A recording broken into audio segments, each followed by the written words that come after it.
Buon pomeriggio a tutti, benvenuti nella Galleria Dante Bus Margutta di Roma per un evento speciale dal titolo Vita d'artista, un evento che è anche contestualizzato all'interno dei 100 pittori. Avete visto come via Margutta, che è la via dell'arte più famosa in Italia, sia assolutamente in fermento, e l'evento prevede anzitutto la pubblicazione di 3 opere all'interno del volume che si chiama Vita d'artista e poi l'incontro dell'artista con il pubblico e una sorta appunto di reading artistico.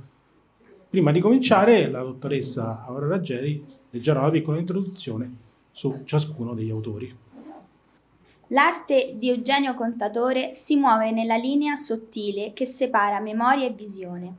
Le sue 3 opere a olio rivelano una mano sicura, sinuosa, capace di dominare sia l'architettura che il paesaggio.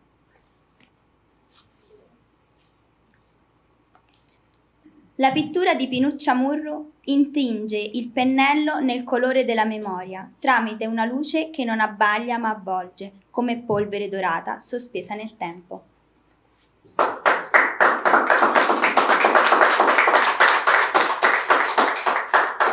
Cominciamo da Eugenio Contatore. Benvenuto. Salve a tutti. Eugenio, avevamo preparato delle domande, però la situazione è particolare e quindi possiamo dire che la tua arte, come abbiamo già visto in passato, è anche un modo da una parte di conservare la memoria, ma dall'altra soprattutto di rinascere, no? Quindi oggi perché per te è un momento particolare e quanto vale poi ripartire dall'arte, no? Ma allora, intanto qualche parola su di me. 5 anni fa è venuta a mancare volata in cielo mia moglie per il Covid, ai tempi del Covid, e purtroppo da un mese è venuto a mancare anche il mio quartogenito, 33 anni, per cui capite che dentro di me c'è un subbuglio di emozioni, c'è un ritorno anche a... Sono nella fase dell'incredulità ancora, perché la cosa è recente.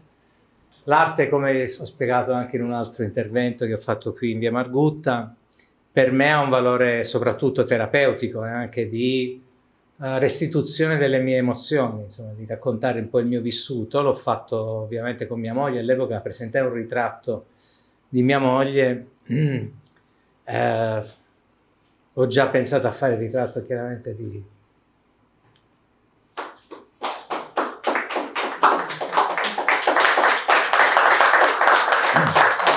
In ogni caso, in tutte le opere che ho fatto c'è sempre un trasporto emotivo. Io rimango sempre molto colpito da qualcosa che mi attrae e cerco di restituire, più che la copia di quello che ho visto, le emozioni che mi ha suscitato. Vediamo allora la prima opera, che è intitolata L'Arca. Sì, questa è un'opera che ho fatto verso la fine dello scorso anno. Qui siamo a Pisa, in una piazza storica che è Piazza dei Cavalieri, dove ritratta l'attuale dimora della scuola superiore, dell'Istituto Superiore dell'Università di Pisa. E mi trovavo in una giornata più che uggiosa, c'era un temporale incredibile che stava un po' scemando e mi ha colpito molto questa immagine di una nuvola particolarmente minacciosa su un edificio storico che ormai è un po' riferimento anche in Italia per gli studi universitari, quindi un po' un tempio della cultura, e mi colpì molto questa immagine di questa minaccia sul sapere. Ecco che a questo punto è nata quest'opera che si chiama L'Arca. È un interrogativo che mi è venuto spontaneo farmi in un mondo che sta lasciando sempre di più spazio alla leggerezza, quella che io chiamo non cultura, soprattutto per i ragazzi. E l'interrogativo che mi faceva era proprio: ma potrà la cultura o comunque il sapere, l'interrogarsi, poi basta chiedersi il perché delle cose, no? diciamo, a salvarci in qualche misura da una roba insostenibile che è questa leggerezza, no? Senza citare. Però quindi è nato questo olio e come vedete l'edificio si riflette nella piazza che era bagnatissima chiaramente dopo il mezzodiluvio, con questa minaccia che sta sparendo, comunque che sta andando via. Progettato dal Vasari. Sì, certo. Io ho omesso alcune informazioni importanti perché immagino questo si chiama Palazzo della Carovana, ha avuto, insomma, è stata per tanti anni anche il centro della cultura cittadina a Pisa, parliamo ovviamente di anni molto remoti, e poi all'inizio dell'Ottocento è stata donata alla Scuola Normale Superiore, che ne ha fatto poi un vero e proprio tempio della cultura. Grazie, passiamo a Pinuccia. Pinuccia Murru, benvenuta. Prego. Sì, sono Pinuccia Murru, sono sarda, il mio paese è Tiesi. Ecco, la domanda iniziale è proprio questa. Tra tradizione e memoria vedremo che poi tutti i titoli delle opere sono in lingua sarda. Da dove nasce la tua arte, il tuo rapporto chiaramente con la tua terra? Ecco, pensiamo chiaramente a Grazia Deledda, che quando prese il Nobel raccontò come in realtà questa terra in qualche modo l'ha fatta già diventare artista già da piccola. In realtà io non so perché, non so se è solo una caratteristica di noi sardi questa di radicare così forte. Probabilmente non è così, è solo come lo vivo io, ecco. In realtà questo personaggio è uno zio che, cioè la figura, diciamo, rappresenta. Ecco, quest'opera che vediamo, che si intitola Amedeo e Tio Antoni, giusto? E Tio Antoni, sì. Amedeo è chiaramente il nome dell'asino. e Tio Antoni era una persona che conoscevo naturalmente, un amico di mio padre, che rappresentava 50.000 zio Antoni, perché tutti in quel periodo chiaramente si muovevano con questo mezzo e stabilivano poi un rapporto molto intenso con l'animale che cavalcavano, perché era un compagno di lavoro chiaramente.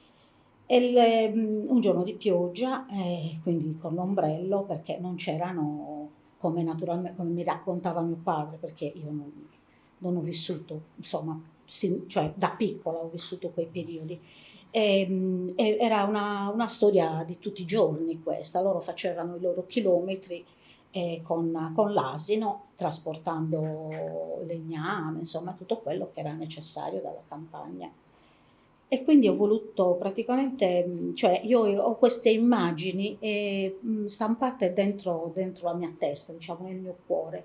Proprio le vedo chiaramente molto migliori di quelle che io ho rappresentato, però ce le ho proprio stampate dentro di me. E quindi è per questo che ho voluto rappresentarle. Grazie, torniamo a Eugenio.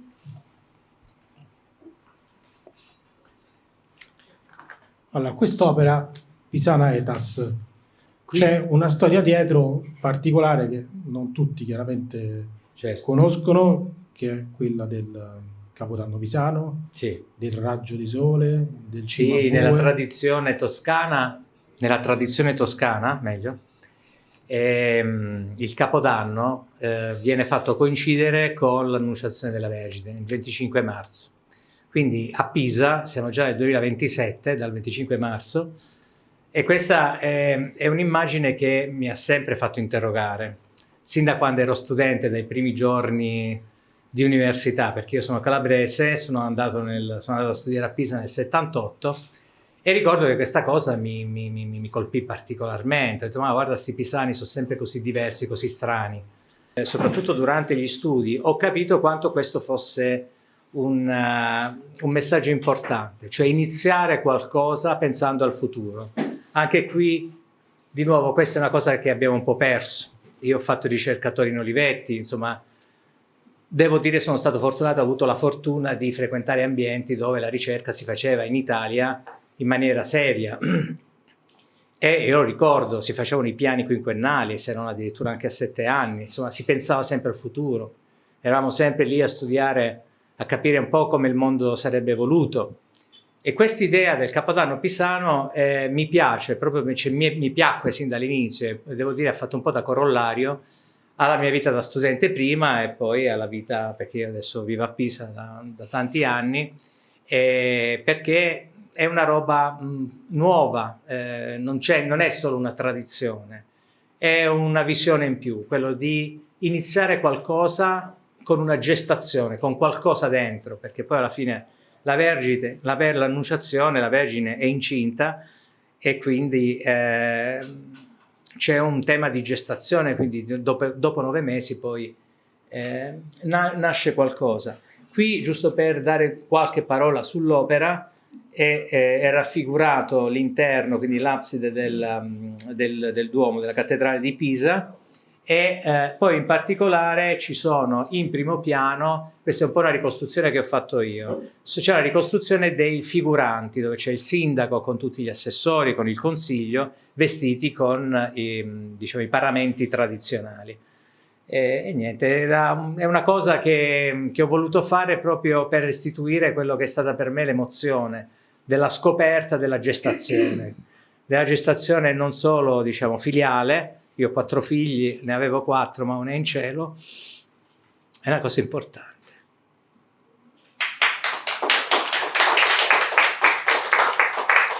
E c'è anche la croce pisana, no? Sì. Okay. Torniamo a Pinuccia. Pinuccia, qui si chiama Sapenzamentosa, giusto? Sì. Il realismo è un realismo tattile, anche se ovviamente un qualcosa di sardo possiamo trovare un paragone in letteratura con il realismo di Verga. Sembra che queste donne vestite di nero, anziane, ogni volta che vediamo un'immagine della Sardegna sono le protagoniste assolute, no? Diciamo che c'è un'immagine iconica della Sardegna, è questa donna col vestito scuro. Parlaci, insomma, per chi non conosce, insomma, come mai c'è sempre il vestito nero, come mai sono così protagoniste? Allora, da noi si dice che abbiamo una cultura matriarcale, anche se diciamo che è discutibile questo concetto, perché non è proprio così. Però in realtà la donna ha un ruolo ben definito nella cultura sarda, soprattutto quando, cioè qualche tempo fa, ora diciamo che si stanno confusi un po'. Però queste donne avevano una fierezza e un portamento proprio dato dal fatto che loro erano importanti, che avevano qualcosa da trasmettere, che avevano un ruolo che era importante, che era quello dell'educazione dei figli, perché il marito pensava solo esclusivamente a portare i soldi a casa, addirittura non c'era a casa, era in campagna tutta la settimana, tutto il mese, anche più tempo, e pensava a tutto la donna, quindi aveva proprio questa imponenza, e chiaramente, cioè, qui l'ho rappresentata con la stanchezza che gli ha naturalmente trasmesso il fatto di avere a carico tutti questi problemi, tra virgolette. È una dei pochi quadri che ho dipinto colorato, perché proprio mi piaceva dare un colore sempre nero, insomma. Gli altri quadri che ho fatto, la maggior parte, diciamo, sono seppiati, proprio per trasmettere questo antico, questo pensiero, insomma, un po' così. E invece lei ha i suoi colori, diciamo, e anche questo sta a dire, appunto, guardate che ci sono e che sono una persona importante, nonostante in questa immagine si sia un po' lasciata andare. Anche perché appunto i sardi, insomma, sono assolutamente pastori, quindi andavano via veramente per un tempo incredibile, le donne dovevano non solo badare alle cose di casa, ma praticamente fare tutto, no? Sì, sì, praticamente, cioè l'orto lo mandava avanti la donna, quindi zappava, piantava, innaffiava, quindi le verdure a casa c'erano perché c'era la donna che magari si faceva aiutare dai figli, perché pochi erano scolarizzati, diciamola tutta, e poi si occupava appunto di tutti i problemi burocratici, di bigeato, che ne so, proprio di tutto. Cioè la donna era la persona, tra virgolette, intelligente, quella che doveva pensare a tutto, mandare avanti la casa, perché l'uomo veramente pensava solo al lavoro e spariva settimane, mesi anche. Quindi la donna aveva proprio questo ruolo molto importante. E a me è piaciuto, cioè mi è piaciuto raffigurarlo, l'ho raffigurata anche in altre, ho preso altre, diciamo, altre immagini della donna sarda. Una cosa, la tristezza. La tristezza, qui proprio si vede che lei ha sulle spalle tutto il peso di questo, si vede, però è così.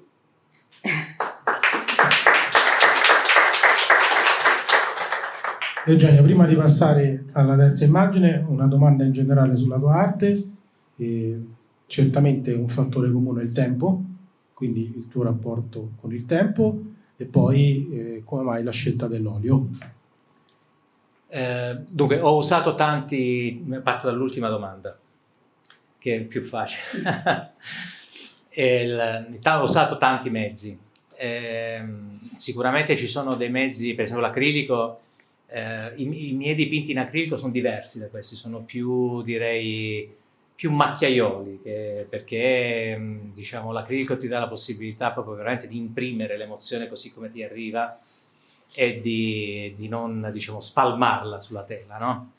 Cioè sei più diretto, cioè quello che veramente senti riesci a trasmetterlo sulla tela in maniera più diretta, e quindi va bene per quelle emozioni profonde ma veramente molto forti che hai su determinate cose. Laddove invece è necessario avere maggiore diciamo uniformità, quindi spalmare un pochettino, trascinare, quasi come se fossero dei ricordi, no? Che vengono trascinati sulla tela, trascinare di più le emozioni, allora preferisco l'olio. Sono due tecniche completamente diverse, ho provato gessetti, ho provato pastelli, carboncino, ho fatto tante cose a carboncino e in seppia, sanguigna, insomma ho usato tanti altri strumenti.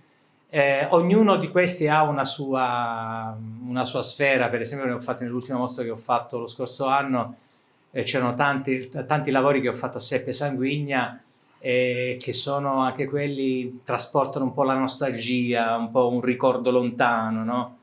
Il colore è sicuramente, diciamo, più ti dà la possibilità di spaziare anche nel rilascio delle emozioni. E invece sull'altra domanda, il tempo. Il tempo è sempre stato importante perché in tutte le mie opere c'è sempre qualcosa che ricorda lo scorrere del tempo. Sin da quando ero piccolo, insomma, è sempre stato così.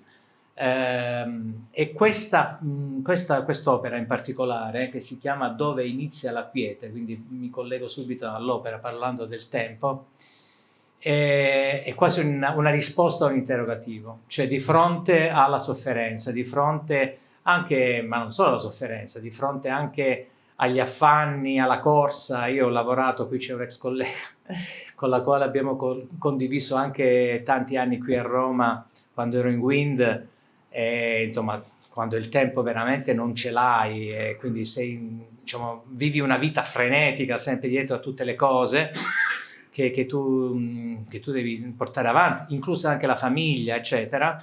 In quest'opera qui mi sono posto interrogativo: ma dove inizia la quiete? Non c'è un punto di domanda sul titolo dell'opera, c'è quasi una risposta, perché quando ci concediamo dei momenti per noi, oppure per noi e i nostri cari, o per i nostri cari, dove diciamo, all'interno dei quali poter riflettere sulla nostra realtà, ecco che ritroviamo a volte una serenità e una tranquillità, la capacità anche di ritornare anche a interrogarsi su di noi, ad ascoltare, a restare in ascolto, ecco, invece che essere in ascolto, cioè in ascolto di noi stessi, ovviamente dico. Non essere in ascolto essere in ascolto del frastuono o della vita che ci sommerge. Quindi qui ero sul fiume Arno, verso, diciamo, la foce del fiume Arno, che è uno dei portocanale più grandi d'Europa, e lì sono in prossimità di una rimessa di barche, che non si vede qualcosa.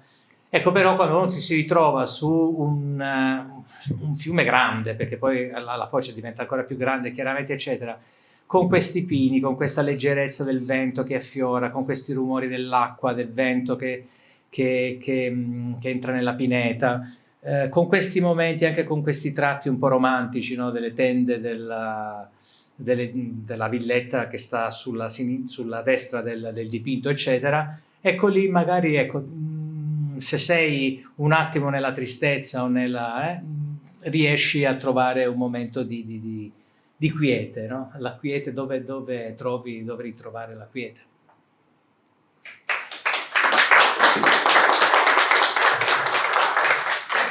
Torniamo a Pinuccia. Tiubore. Anzitutto anche per te la domanda, tuo rapporto col tempo, perché anche il tempo per te è un elemento comune. E sembra che tu abbia trovato il colore della memoria, quindi anche qualcosa sulla tecnica.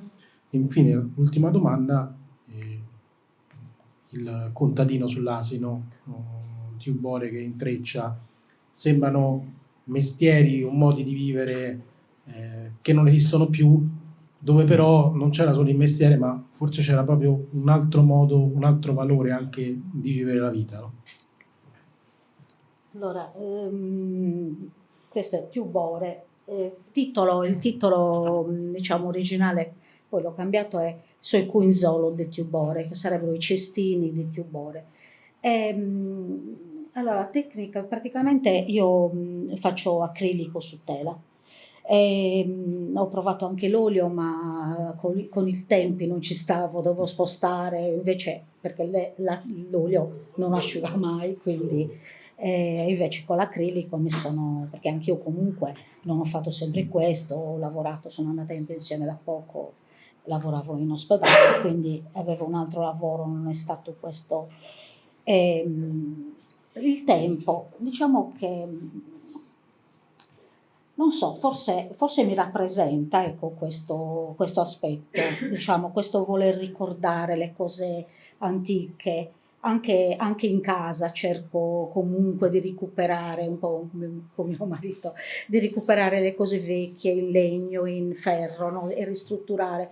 Noi recuperiamo tutto, quindi c'è proprio questa mania del tempo, cioè questo vivere forse non in questo tempo ma in un altro. E questi uomini, non lo so, avevano un'altra misura, cioè un altro sprint, non so neanche come definirlo. I loro lavori erano semplici e tranquillissimi. Noi abbiamo corso, cioè nella nostra vita, cioè adesso vabbè, con il lavoro io non mi fermavo un attimo, era veramente una cosa impossibile.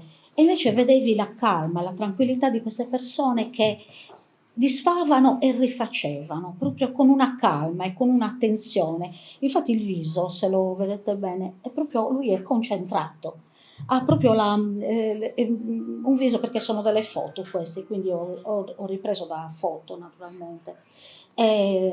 Questo, vabbè, è un vicino di casa del paese di mio marito, anch'io ho cercato di riprendere le cose che mi toccavano di più, insomma, come.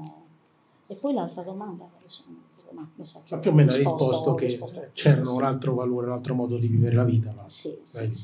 Okay. Va bene.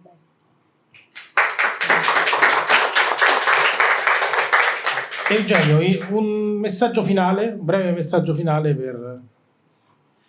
L'arte ci aiuta, proprio semplicissimo, aiuta tutti, aiuta sia noi che diciamo impieghiamo il nostro tempo, appunto ritornando al tempo in questa cosa, cercando sempre di migliorarci, di scambiarci. Trovo importante anche lo scambio diciamo, che facciamo in questi eventi, perché ci si confronta sempre anche su come gli altri pittori, gli altri artisti interpretano la realtà, come la portano, eccetera.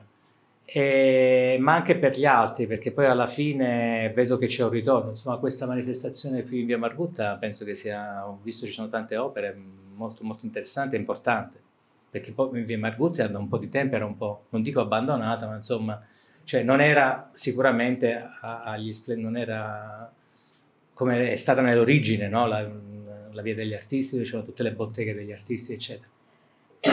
Grazie a Eugenio Contatore. Grazie a voi. Ti auguriamo che, come in Dove inizia la quiete, tu possa, fuori dal tempo e dello spazio, no? Trovare pace, no? Andiamo a Pinuccia. Pinuccia, 2 parole di messaggio finale. Ma mi rifaccio un po' a quello che ha detto lui, non mi ricordo chi diceva la bellezza salverà il mondo. Dostoevskij. Dostoevskij, appunto. Niente. Grazie Pinuccia.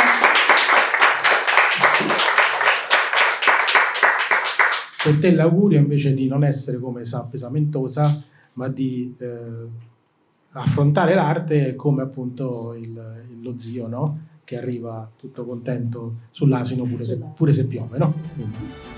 Grazie a Pinuccia.